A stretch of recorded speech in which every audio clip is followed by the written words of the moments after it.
আসসালামু আলাইকুম ভাইয়া, কেমন আছেন? আলহামদুলিল্লাহ, আপনি কেমন আছেন? আলহামদুলিল্লাহ ভালো আছি। ভাইয়া কোথা থেকে এসেছেন? কুড়িল বিশ্ব রোড। কুড়িল বিশ্ব রোড থেকে। আর ভাইয়ের একটি কিন্তু স্পেশাল সেটআপ। এই সেটআপের প্রাইস টোটাল পড়েছে হলো ৫৮,৫০০ টাকা। এবং এই সেটআপটি দিয়ে আসলে ভাই কি ধরনের কাজ করবেন?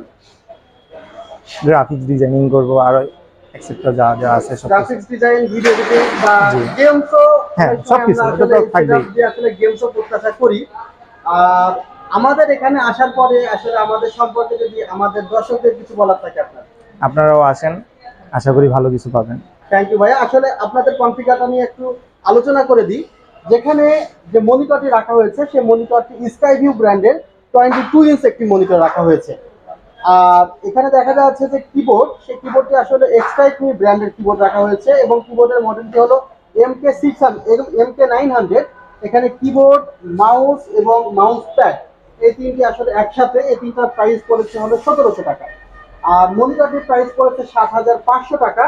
আর এখানে যে ক্যাসিংটি আছে সেই ক্যাসিংটি হলো ওভো ব্র্যান্ডের। এই ক্যাসিংটিতে টোটাল ফ্যান আছে 4টি। এর মধ্যে সামনে 3টি ফ্যান আছে এবং পেছনের দিকে একটি ফ্যান আছে।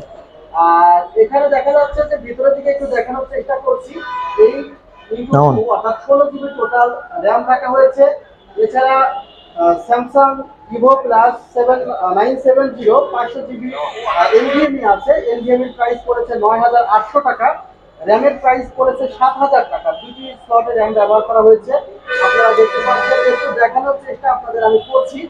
আর মাদারবোর্ডটি রাখা হয়েছে গিগাবাইটের Aorus Elite 450 এবং এখানে যে পাওয়ার সাপ্লাইটি রাখা হয়েছে সেই পাওয়ার সাপ্লাইটি রাখা হয়েছে Antec এর CSK 450 অর্থাৎ 450 ওয়াটের 80+ ব্রঞ্জ সার্টিফাইড।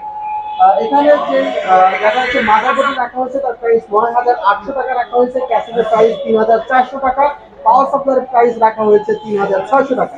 এই টোটাল সেটআপটি মিলিয়ে টোটাল কস্টিং পড়েছে ৫৮,৫০০ টাকা।